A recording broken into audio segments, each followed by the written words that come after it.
नमस्कार, मेरा नाम हरिकृष्ण है। इस बार नए साल की शुरुआत में ड्राइवर समुदाय को एक सरकार द्वारा नया तोहफा दिया गया, जिस तोहफे को देख करके ड्राइवर समुदाय में पूरी तरह से अफरा-तफरी का माहौल मचा हुआ है।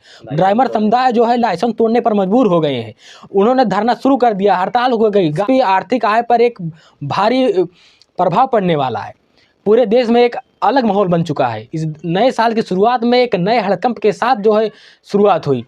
बात करेंगे, इस पर पूरी विस्तार से चर्चा करेंगे कि ऐसा कौन सा नियम ला दिया गया है जिसको ड्राइवर समुदाय काला कानून की तरह मान रहे हैं। इस पर विस्तार से चर्चा करेंगे और समझने का प्रयास करेंगे। तो आप लोगों ने हिट एंड रन का जो है मामला पूरी तरीके से देख ही लिया होगा, और ड्राइवरों को जो हड़ताल की जो वीडियो वायरल हो रही है, जो पड़ताल चल रही है, उसको भी आप लोगों ने पूरी तरह से जान लिया होगा। अब बात करने वाले हैं जो ड्राइवरों के लिए कानून लाया गया है कि अगर हिट एंड रन अर्थात अगर किसी भी ड्राइवर से किसी का भी एक्सीडेंट हो जाता है या किसी भी व्यक्ति का शारीरिक क्षति होती है, तो उसको अगर वह छोड़ के चला जाता है, उस स्थिति में, उस परिस्थिति में अगर छोड़ के चला जाता है या मेडिकल के लिए या फिर थाने पर अगर सूचना नहीं देता है, तो उसके लिए 10 साल की सज़ा और 7 लाख रुपए का जुर्माने का प्रावधान किया गया है। और अगर वह व्यक्ति वहाँ पर रुक जाता है और उसको मेडिकल सुविधा या चिकित्सीय सहायता या पुलिस को इन्फॉर्म करता है, तो ऐसे में उसको 5 साल की सज़ा दी जाएगी और जुर्माना प्लस लगाया जाएगा। अब बात यहाँ पर है कि अगर कोई ड्राइवर समुदाय जो ड्राइवर चला रहा है, अगर वह व्यक्ति के पास इतना पैसा अगर होगा तो वह वाहन क्यों चलाएगा।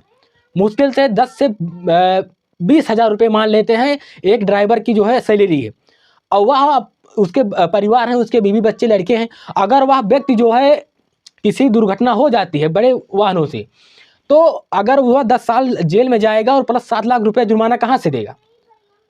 और 7 लाख वह अगर उसके पास पैसा होता तो वह वाहन चलाने के लिए क्यों जाता। अगर दुर्घटना होने के बाद अगर ड्राइवर अगर वहाँ पर रुका, तो ऐसा मानना है ड्राइवरों का, अगर हम वहाँ पर रुकेंगे तो एक की जगह वहाँ पर 2 लाश से बिछेंगी।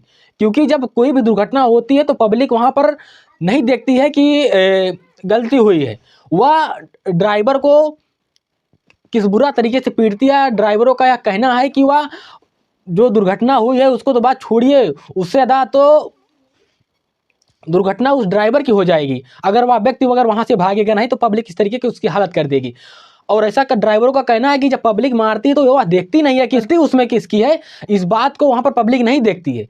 जिसके क्षतिग्रस्त हुआ है उसकी गलती नहीं है, और जो बच गया है उसी की गलती है। ऐसा ड्राइवरों का कहना और मानना है कि वहाँ पर पब्लिक जो भारी वाहन वाला ड्राइवर होगा उसी को वह दोषी करार देगी, और वह उसके साथ जो बर्ताव होगा, वहाँ की पब्लिक जो बर्ताव करेगी उसको वह ड्राइवर समुदाय ही समझ सकता है।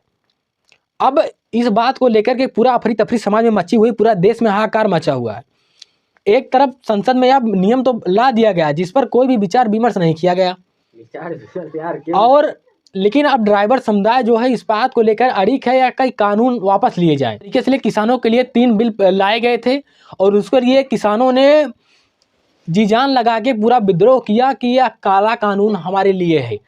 लेकिन कम 7-8 महीनों की कठिन परिश्रम और संघर्ष के बाद वास्तव में भाजपा सरकार बैकफुट पे आई, और प्रधानमंत्री मोदी ने खुद आकर के किसानों से माफ़ी मांगी और 3 बिल वापस लिए, जिसमें तमाम किसानों की शहादत हुई। तमाम परेशानियों से बरसात में, ठंड में किसानों ने अपनी लगातार संघर्ष से तीनों बिल को वापस कराया। अब आज एक बार फिर उसी तरीके से परिस्थिति उभर के सामने आई है कि इस बार किसान समुदाय नहीं, किसान समुदाय का मतलब एक तबका माना जाए जो ड्राइवर समुदाय है, जिसकी वजह से देश में ट्रांसपोर्ट का एक बड़ा कार्य होता है। अब उसके ऊपर से एक मतलब काला कानून की तरह मान रहे हैं ड्राइवर समुदाय। काला कानून के ऊपर फिर ला दिया गया जिस तरीके से किसानों के ऊपर ला दिया गया था, और किसान जिस तरीके से अपने 3 कानून को वापस कराने के लिए निरंतर संघर्ष किए, तमाम किसान अपनी शहादत भी दिए, उसी प्रकार से ड्राइवर समुदाय भी इस बार अड़िग हुआ है। और 3 तारीख तक उन्होंने धरना देने का ऐलान किया था, लेकिन जब तक यह बिल नहीं वापस होगा तब तक उनका मानना है कि वह धरना लगातार देते रहे।